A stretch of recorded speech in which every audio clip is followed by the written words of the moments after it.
虽然由于各种原因没能赶上本次直面会的热度，但是以防万一，有的小伙伴还没看过这场老人的独立游戏直面会。今天我是为大家带来一期日美两版直面会的回顾，也是让我们来一起看看这次独立游戏直面会里究竟又有哪些游戏是值得你一试的呢？本期第一款游戏《邪恶铭刻》，本作估计不用我多说，经常逛 Steam 的玩家肯定不会陌生。作为一款备受好评的肉鸽卡牌游戏，本作的可玩点可远远不止卡牌这一个玩法。随着游戏的深入，诸如密室逃脱、剧情像解谜等非常有意思的其他玩法便会逐渐融入其中，让本作在游玩过程中的体验惊喜连连。对于喜欢肉鸽类游戏的玩家来说，本作无疑会是一个非常不错的选择。游戏将于12月1日登陆 Switch 平台。下一款游戏《体育物语》，前作《高尔夫物语》在玩家群体中的反馈还算不错，那本作也是经过了多次跳票，最终来到了玩家的面前。游戏相较于其前作《高尔夫物语》，在游戏的内容上进行了拓宽。在本作中，我们不仅能玩到诸如足球、钓鱼、网球等多种运动项目，还有寻宝、地下探险、解谜等多种有意思的小游戏，将运动与 RPG 相结合的多样玩法，相信一定可以充分吸收你的空余时间。本作将于12月发售，登陆 Switch 平台。不跳票的话，下一款游戏《祝你好死》，原来死神也要加班。这款《祝你好死》便是一款画风独特的死神加班纪录片。本作是一款较为硬核的肉鸽动作游戏，在游戏中我们要扮演小死神，将员工造成的混乱平息。游戏的肉鸽战斗硬核有趣，有30多种可加点升级的武器与咒术供玩家体验。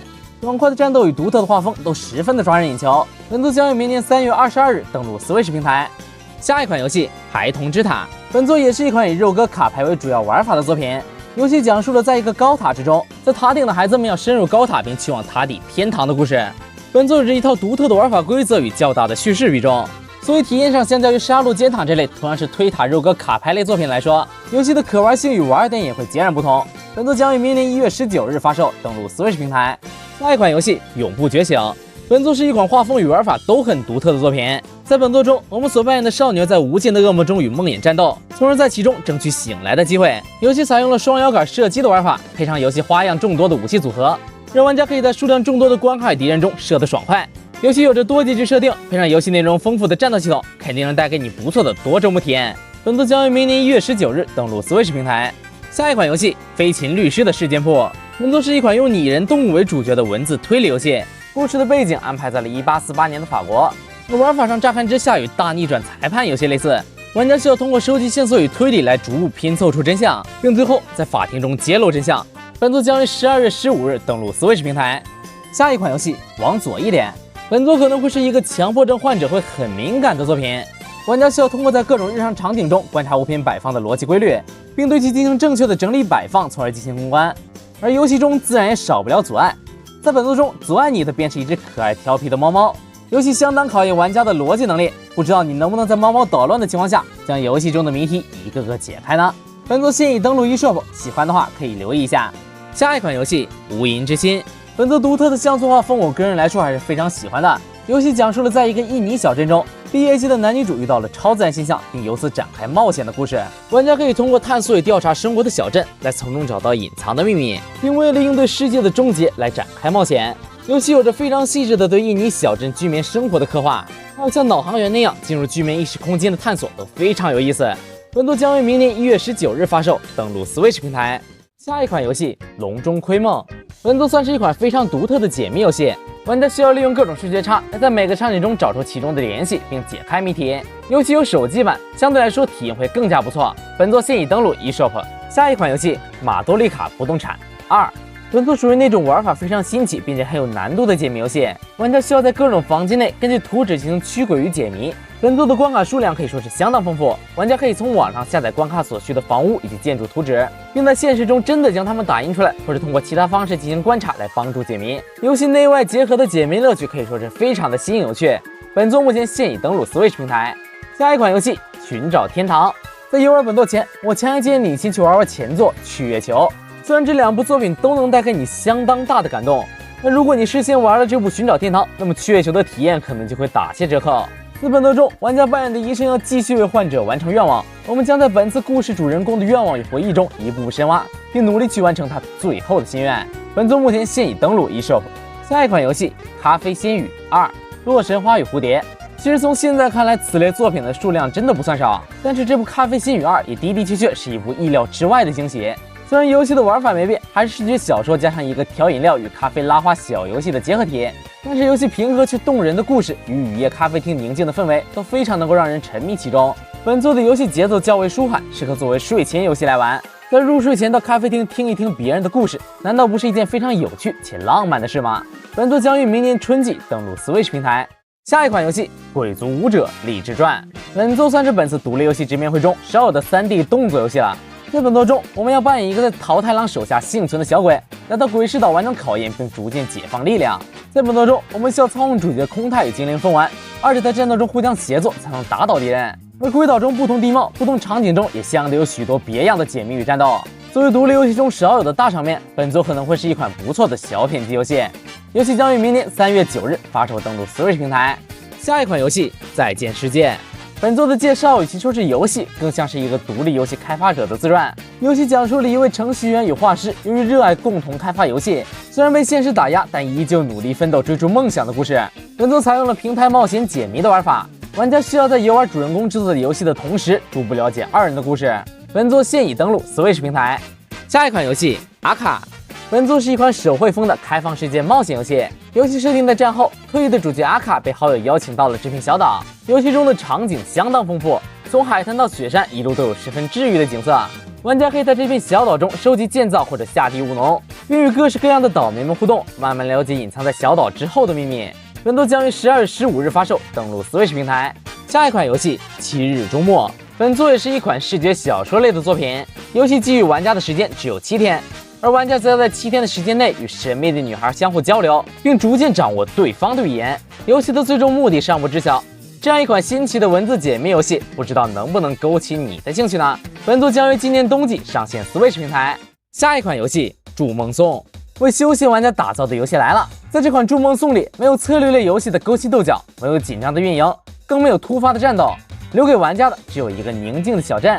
在这里，玩家只需要轻松地规划这片香甜小镇，合理使用格子来让小镇变得更加繁荣，便是本作最大的玩点。游戏现已登陆 Switch 平台。下一款游戏《闪避刺客》，又是一款赛博朋克风的2D 像素游戏。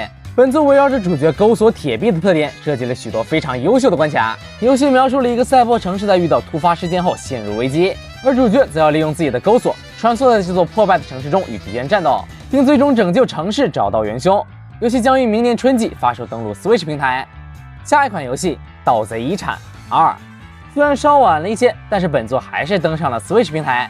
作为一款动作冒险类的肉鸽游戏，本作有着丰富有趣的关卡设计与非常多的可选职业，庞大的内容体量也让本作在游戏的中后期的体验会越来越好。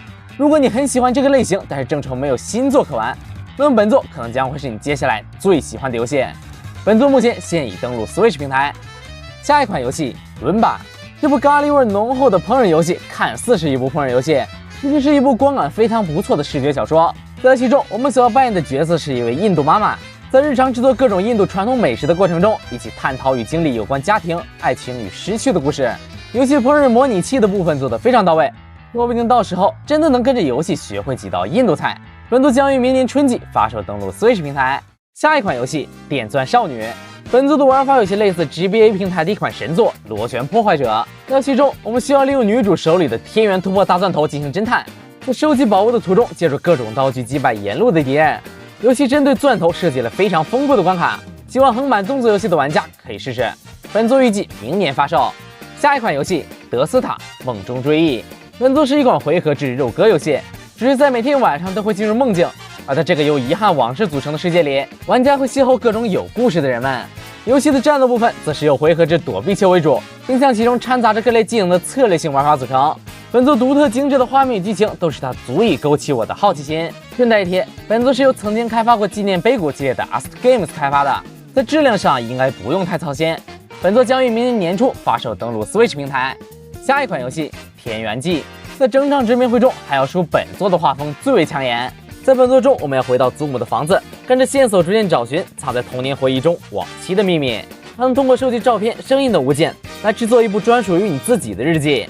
本作将于明年春季发售，登陆 Switch 平台。下一款游戏《白之旅》，玩完了最近的 Switch 版双人成行，不妨也来期待一下这部陆狼成行版。本作也同样采用了双人合作的玩法，游戏运用无文字引导，使玩家可以足够沉浸在这个黑白的世界之中。我们所要扮演一对出门在外突遇暴雪的动物幼崽，两名玩家需要运用各自不同的能力来互相帮助，才能闯过暴雪，顺利回家。本作将于明年2月14日发售，登陆 Switch 平台。下一款游戏《植物学庄园》。在本作中，我们要扮演一名退休的植物学家，在庄园中探索并发现植物，还为他们找到适宜的生长地。游戏的玩法上以解谜为主。本作将于明年发售，登陆 Switch 平台。下一款游戏《一旦成为小丑》，我们这次真的需要在游戏中扮演一名小丑，通过在舞台上各种浮夸无厘头的表演来收集名誉与知名度，最后在能够接近国王时偷走他的宝石。游戏中我们可以自由选择演出的效果，争取用最棒的演出来夺得观众们的眼球。不过真没想到，第一次扮演小丑不是在歌坛，而是一个真正的小丑。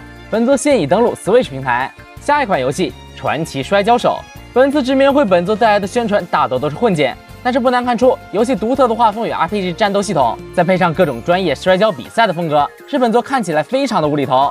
游戏将于明年5月份登陆 Switch 平台。下一款游戏《摇摆狗狗》，本作是一款画风清奇的宠物模拟器。玩家需要通过基因系统来培育并饲养各种奇奇怪怪的狗子，我们也可以通过收集狗子们肠道中因为食物所产生的不同细菌，并对其加以培养，以此来培育出更多奇怪的狗子。本作现已登陆 Switch。下一款游戏《叙事者》，本作是一款反应式的解谜游戏，游戏中大量运用了动画与动漫格子的设计，并且将其中加入了各种谜题，使游戏玩起来像是在看童话故事。但与看书不一样的是，游戏中各种各样故事的具体细节都需要经由你手来帮助撰写。在本作中，你可以通过游玩来写出你自己的故事。本作将于明年3月23日发售，登陆 Switch 平台。下一款游戏《恐怖的世界》，喜欢克苏鲁风与伊藤润二老师作品的玩家一定不能错过这部作品。游戏在剧情上是一款融入了克苏鲁风格的日式恐怖游戏，而在插画中则处处充满了伊藤润二的画风。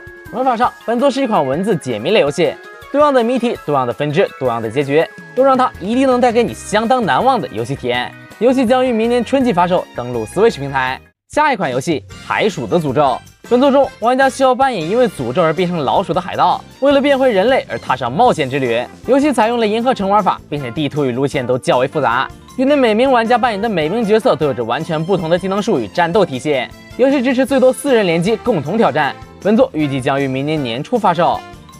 好的，那么以上便是本次11月日美两版独立游戏直面会的全部内容了。不知道在这中间有没有你中意的游戏呢？大家可以在评论区互动来讨论哪些游戏更值得入手。好的，那么以上便是本期视频的全部内容了。喜欢视频的话，不妨一键3连加关注支持一下。我是三位，我们下期视频再见，拜拜。